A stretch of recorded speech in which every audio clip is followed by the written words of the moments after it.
September 1993.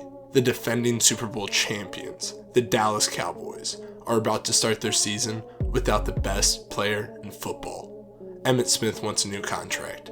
Jerry Jones says no, so Emmitt sits. Dallas goes 0-2. The locker room is in chaos, and Jerry Jones folds.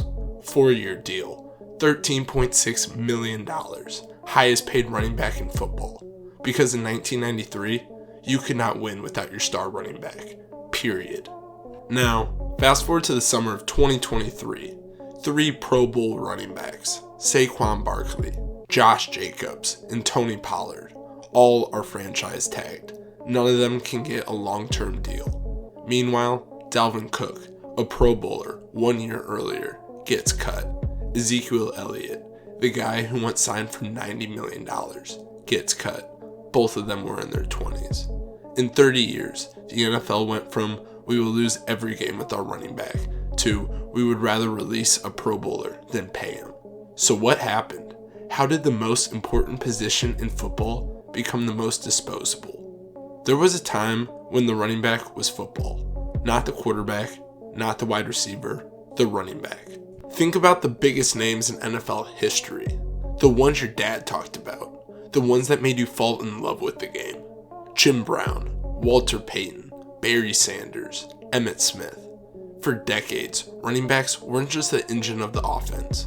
They were the highest paid, most marketed, most drafted players in the sport. From 1990 to 2009, NFL teams drafted 64 running backs in the first round, 32 in the 90s, 32 more in the 2000s. Every team wanted one. Every offense was built around one. And the guys who played the position, they weren't just dominant. They were the biggest names in the sport. Terrell Davis won a Super Bowl MVP while playing half the game with a migraine so bad he couldn't even see the field. Barry Sanders retired at 31, still breaking records. LaDainian Tomlinson scored 31 touchdowns in a single season. These guys weren't role players. They were the reason you bought a ticket, the reason you wore the jersey. And then the NFL decided they didn't matter anymore. To understand how the NFL killed the running back, you have to follow the money. In 1994, the NFL introduced the salary cap, and for a while, nothing changed. Teams still paid running backs like franchise cornerstones, because they were. But behind the scenes, front offices were starting to notice something uncomfortable. Running backs break down faster than any other position in football. The average shelf life for an elite back is roughly 4 years, maybe 5 if you're lucky. The position demands more contact, more carries, more punishment than any other skilled position on the field. So when you sign a running back to a long-term deal at 26, right when he's earned it, you're paying premium money for a player who's about to fall off a cliff. And one contract in particular proved it. Todd Gurley. In July 2018, the Rams gave him a 4-year extension worth $57.5 million with $45 million in guarantees. At the time, it looked like a steal. Gurley had just scored 19 touchdowns. He finished second in MVP voting. He was 24 years old. 6 months later, the Rams are in the Super Bowl, and Gurley is a ghost. 35 rushing yards. His knee was shot. Arthritis. The kind of damage that doesn't heal. The Rams cut him before his 26th birthday, ate over $20 million in dead cap space just to get rid of the contract. No trade market. Nobody wanted him. And Melvin Gordon, who had been through his own contract fight, said what every running back in the league was thinking. He blamed the Gurley contract for scaring the entire NFL away from paying the position. But it wasn't just Gurley. That same year, 2018, Le'Veon Bell bet on himself. He refused to play under the franchise tag. He sat out the entire season, forfeited $14.5 million. His argument was simple. I'm the best running back in football. Pay me like it. The Steelers replaced him with James Conner, a former 6th-round pick, and went 7-2-1 without Bell. And that was the moment. Not because Conner was just as good as Bell, he wasn't, but because it was close enough. The Steelers didn't collapse. They didn't go 0-2 like those 93 Cowboys. They barely flinched. Every general manager in football saw that, and they all asked the same question. Why would I pay $15 million a year for a position I can replace for $2 million? The money was the first bullet, but it was analytics that dug the grave. Starting in the mid-2010s, a wave of data-driven front offices, led by teams like the Eagles, the Rams, and the 49ers, began asking a question that would have been hearsay 10 years earlier. Does the running back actually matter, or does the offensive line? And the data kept pointing to the same answer. We covered this on the channel. Shaun Alexander won the MVP in 2005, 1,880 yards, 28 touchdowns, the single season scoring record. And then Steve Hutchinson, his all-pro left guard, left for the Vikings. Alexander's production was cut in half. Same player, same system, different line. When Gurley went down in 2018, the Rams picked up C.J. Anderson, a guy who had been cut by 2 teams earlier that season, and he rushed for over 120 yards in 3 straight games behind the same offensive line. The analytics community had a name for this. They called it fungibility, the idea that one running back could be swapped for another with minimal loss in production, as long as the blocking was good. And the draft numbers followed the data.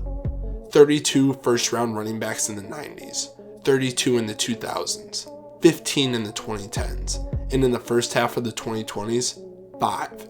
In 2022, not a single running back was drafted in the first round, the first time that had happened in nearly 50 years. Today, only 9 running backs in the entire NFL make more than $10 million a year. 24 quarterbacks clear that number. 37 wide receivers do. The position that once defined football now gets paid less than almost every other starter on the field. And it's not just economics. The NFL itself tilted the rules towards passing, stricter roughing the passer penalties, more defensive holding calls, expanded pass interference rules. In 2020, NFL teams scored more total points than any season in history, and the vast majority of that scoring came through the air. The league didn't just devalue running backs. It redesigned the sport so you didn't need one. So now you know how the NFL killed the running back. But let's talk about who they buried. Shaun Alexander, 100 career rushing touchdowns. Only 9 players in NFL history have done that. He won the MVP, set the single season touchdown record, and the Hall of Fame won't even put him on the ballot. Priest Holmes, he broke the touchdown record before Alexander did, led the league in rushing, made the Pro Bowl 3 straight years, and when his body gave out, Kansas City replaced him overnight with Larry Johnson and never looked back. Terrell Davis, 2,000 yards, 2 Super Bowl rings, an MVP, Super Bowl MVP, and the Hall of Fame made him wait 15 years because they said his career was too short. 7 seasons, that's all the position gave him. Jamal Lewis, in 2003, he rushed for 2,066 yards, the second highest total in NFL history at the time. Only 5 men have ever done it. He's not in the Hall of Fame. He's not a finalist. He's not even in the conversation. Fred Taylor, 11,000 career rushing yards, an average of 4.6 yards per carry, better than Emmitt Smith, better than Walter Payton, better than LaDainian Tomlinson. He played in Jacksonville. Nobody cared. Steven Jackson, 8 straight 1,000-yard seasons, the definition of consistency, but he played for the worst franchise in football, and nobody saw it happen. Brian Westbrook, arguably the most versatile back of his era, could run, could catch, could return punts. The Eagles rode him until the tires fell off, then released him and never mentioned his name again. Edgerrin James, he led the league in rushing twice, first team All-Pro twice. He's in the Hall of Fame, but it took 8 years of eligibility to get in, for a 2-time rushing champion. 8 players, 8 careers, 8 stories that end the same way. They gave everything they had to the position, and the position gave them a 4-year window, a bad knee, in a league that moved on before they even retired. And every single one of them played in the same era, the late 90s and 2000s, the last golden age, the last generation of running backs who were expected to carry franchises on their backs. They did exactly what was asked of them, and the NFL thanked them by making their position irrelevant. Now, before you hit the comments, I know what you're thinking. What about Saquon Barkley? In 2024, Barkley rushed for over 2,000 yards. He broke Terrell Davis's all-time record for combined regular season and playoff rushing yards, a record that had stood for 26 years. He helped the Eagles demolish the Chiefs 40-22 in the Super Bowl. And then, finally, he got paid $20.6 million a year, the first running back to ever break $20 million. But here's what nobody talks about. Barkley had to leave his team to get that payday.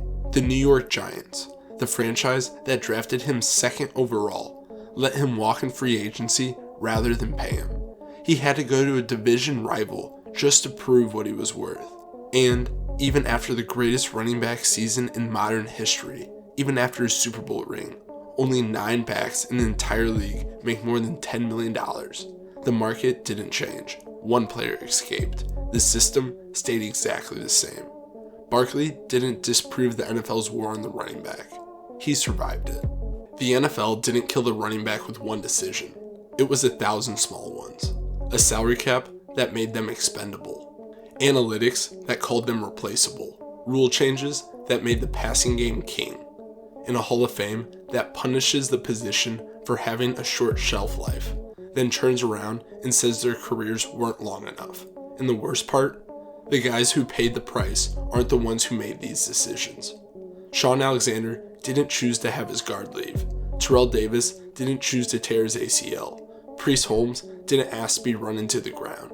They just played the position the way it was supposed to be played. On this channel, we tell the stories the NFL doesn't want you to remember. We've covered every single one of these players, their rises, their falls, the systems that failed them.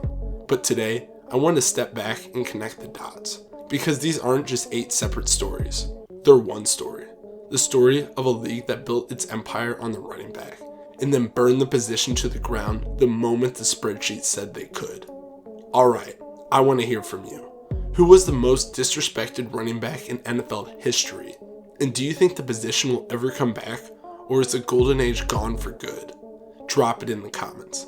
And if you haven't seen the individual stories behind these players, the Shaun Alexander video, the Terrell Davis breakdown, the Priest Holmes deep dive, I've linked a full playlist in the description. Every one of these guys deserves their own episodes, and they got one. If you're new here, hit that subscribe button and that notification bell. We tell the stories the NFL doesn't want you to remember. This is the Gameday Giants. I'll see you in the next one.